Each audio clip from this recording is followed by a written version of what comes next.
I'm Corey Hutchinson. I'm a junior sociology major, and I am on Tinder. Yes. Okay, so gotta ask, what's your worst Tinder story? Maybe because it was terrifying, maybe because it was just really creepy. What is the first story that comes to your mind?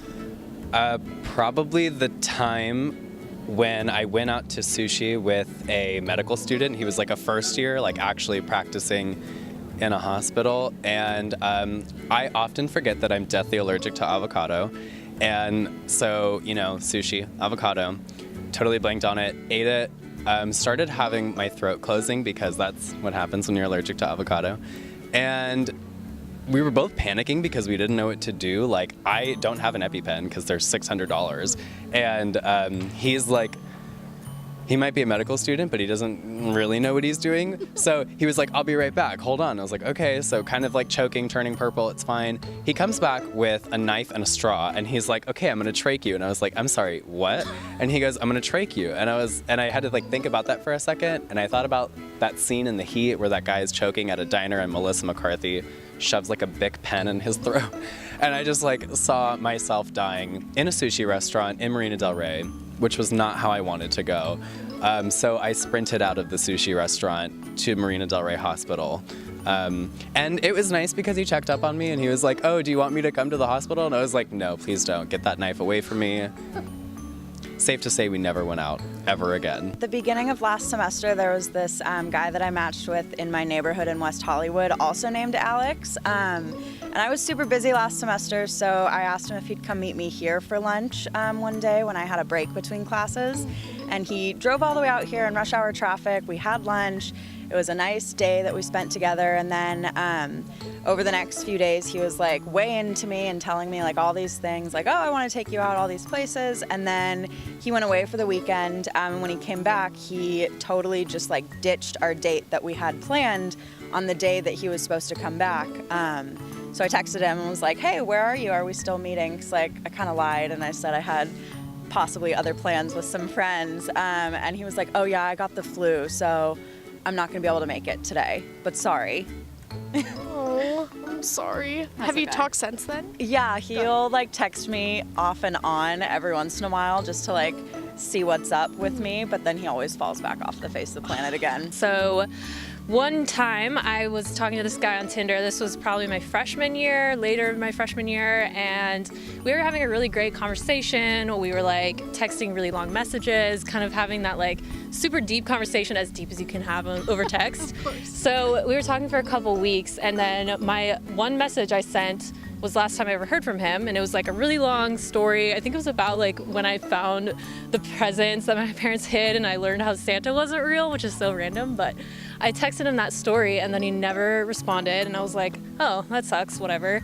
So I move on with my life, as you do, and then about a year later, I want to say, he texted me saying, hey, how are you, or something. And I was just like, is that like he texted the wrong person? Is he just whatever? So I ignored it, never responded.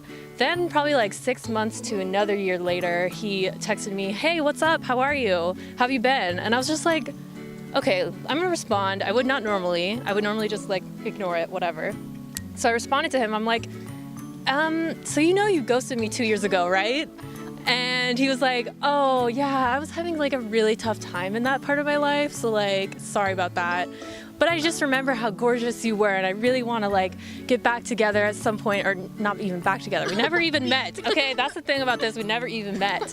But anyway, so he asked me, do you want to get a drink this weekend? And I was like, okay, I guess I'll like humor this guy, whatever. So I say yes, and then that weekend comes and goes.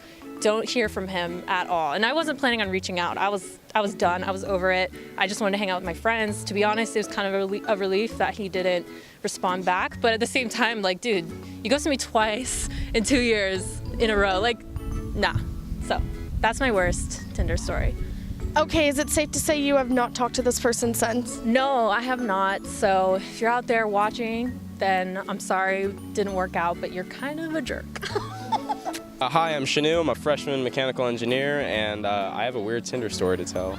Awesome. Go for it. We'd love to hear it. So I think it all started on some weekend night where me and like a couple other friends were chilling in the common room, and this girl, like, she was on Tinder just like clicking through, and then I said, hey, can I just click through your Tinder? And then I did, and then I just started clicking through like a bunch of guys, and like one of them like super liked me or something, and then like I like messaged him, and he's like, and the girl's telling me like, oh, that's super weird, like don't message anybody who super likes you, like they're really creepy. And I'm like, no, I'm gonna talk to this guy. And I talked to him for like a solid hour, just like casually, just like, I don't want to say leading him on, but I was definitely leading him on, because I had like a bunch of other girls around me, so they're like telling me what to say, because like, you know, they're really good at leading on or whatever. So like I just like kept gradually leading him on, and then like he kept asking for my Snapchat, so I wanted to give him mine, not hers, but I didn't give him mine, I gave her hers, and he started Snapchatting her, and then he kept Snapchatting her for a long time,